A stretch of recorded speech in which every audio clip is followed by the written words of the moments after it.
आयतनवान् भवति वायुर्वा अपमायतनम्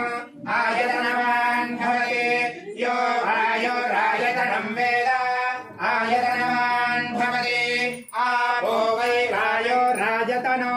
आयतनवान् भवति य एवं वेद यो वामायतनं वेद आयतनवान् भवति असौ वै तपन्नपामायतनो आयतनवान् भवति यो मुष्यतपद आयतनं वेद आत्मात्मं गिरिजामतिः सहजरा प्राणशरीरं गृहम् पूजादे विषयोपभोगरचना निद्रा समाधिस्थितिः सञ्चारः पदयो प्रदक्षिणविधिः स्तोत्राणि सर्वा गिरो यद्यत्कर्म करोमि तत्तदखिलम्